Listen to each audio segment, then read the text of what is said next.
So I have with me the amazing Daniel Bernard Roumain, and I'm just so happy that you could join me here today to talk about your piece on Public Quartet's new record, Rhythm Nation. So thank you so much for joining me.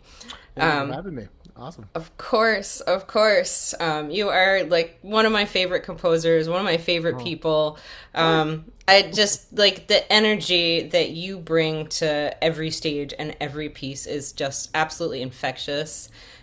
So much fun to play, and I've learned so much from you over the years, just watching your career and learning your music, and so it's an honor, man. It's so cool. Don't make me cry. Aw. I feel the same way. Look, you've been through it, and the music is just incredible. I mean, I heard you play just the other day, and it's like, man, I wish I could do that.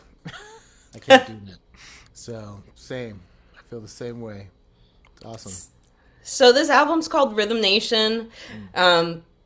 It's really bringing together and kind of taking rhythm as a cultural medium and a cultural language, and improvisation at that.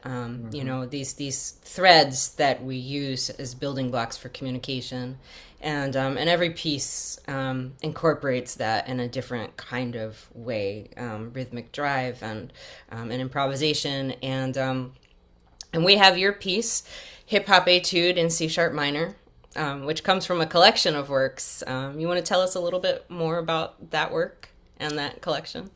Yeah, I moved to New York in 1997. My first day in New York, I went to two places. I went to 63rd Street and First Avenue, which is where the House of Martha Graham was, and that meant a lot to me. I ended up playing for the company and actually playing for Pearl Lang, who was the last great Graham dancer, and actually the woman who took over for Miss Graham when she was forced out of her company. So I played for her in company class right until the sale of that building. And then the second place I went to that day was Harlem, 119th Street and 6th Avenue. I lived in Harlem for over a decade. And I mentioned both because both involve rhythm. Both involve, one is a dancer's rhythm. The other is kind of the rhythm of Harlem. I mean, New York, every city has its own rhythm. New York City has its own rhythm, and then Harlem has its own rhythm. And I say that because the next day, I went to Harlem School of the Arts, and actually met Electra Stewart that first day. It was probably a few days later. It was a few days after the New Year's Day, and we had a wonderful conversation. Who was Curtis Stewart's mother, and she helped me get a job there, teaching composition theory.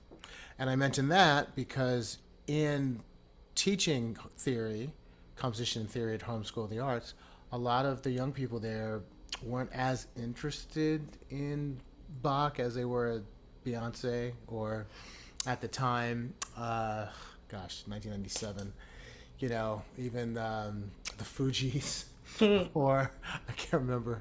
But I said, well, let me take hip hop music and kind of make it into these studies and etudes and really examine each key. And that's what I did. And that year, 1997, is the first time I started kind of thinking like Philip Glass, thinking like Bartok, Debussy even, really looking at hip-hop music through a systematic lens of key signature. And in a very interesting way, I had to credit you, and I really had to credit Electra Stewart for helping me kind of really see these pieces as important and vital, and not just kind of, not merely studies and etudes. Wow, the connections. This is Yeah, I crazy. know. Yeah.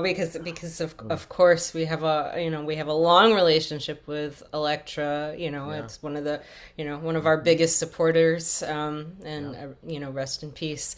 And so much of her, we've played her music, and she's Yeah. Curtis's mom. We rehearse in her apartment all the time, and I remember. Yeah. so that's such a cool connection. And then just the threading New York City into this. I think there's a large connection to New York City, not just with us being a New York-based group, but also Eddie Venegas's piece "Cachumbambiando," Mm. which means I think literally like playing on a clave. Mm-hmm. Is also like an iteration that we commissioned this piece from him, and it's also this iteration of him moving from to New York from Venezuela and Oh going wow. to all of these different jazz clubs in New York and Mm. hearing all of these different interpretations of Latin music here and jazz.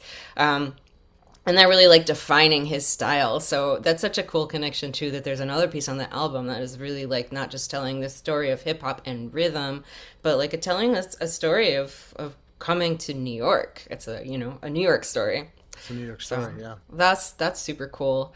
I think people need to know more about your hip hop etudes and dances, and how many of them. There's a whole group of them. We Yeah, just did one of them, right. and a sort of fun secret is that it's actually written for like three different voices. So one of us Right. is always improvising in our recording of it. But it's cool because it really actually can lend itself to any combination of instruments. I've done some of them with my husband, who's a double bass player. We've done them for two instruments.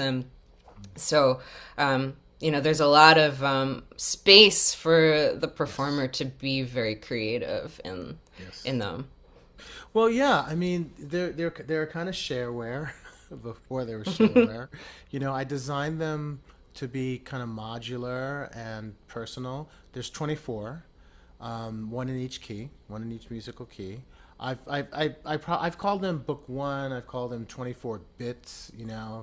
But yeah, the hip hop studies and etudes were always designed to kind of do three things: to look at hip hop music specifically through a composer's lens. So it's not hip hop music per se, but it's almost a composer's response to it.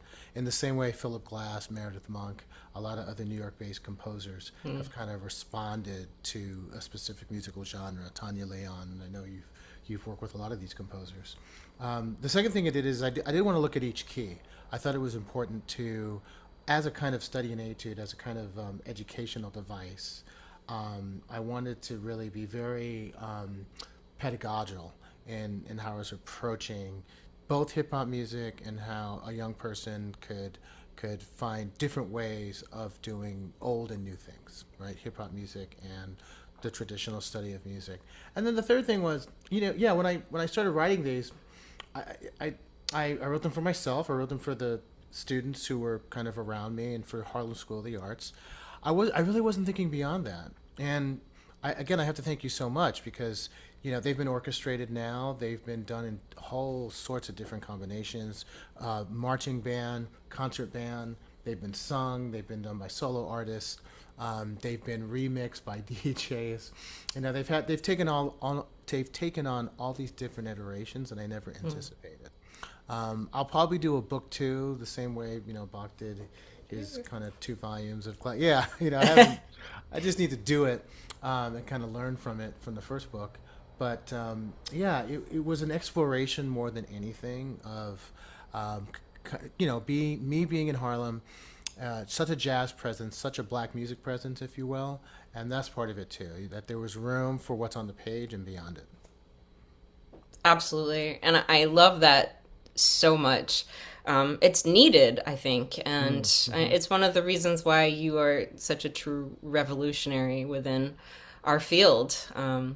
Because it has actually been really hard for us as a group to Mm. encourage composers to leave us space to be Yeah, creative as an improvising ensemble. yeah. And a lot of younger groups are really like getting it, and I think there is this resurgence of bringing improvisation back to the classical space because it always existed, Yeah. and it just went out of style. So thank you for your work Mm. and looking out for volume two. That's exciting. And Yeah. yeah, check out our recording and check out Hip Hop Etudes and Studies. Super fun group of works for your creative imagination. So Oh, thank you so much, Daniel. Great to thank you, talk to you. Jannina. Always great to talk to you. Awesome.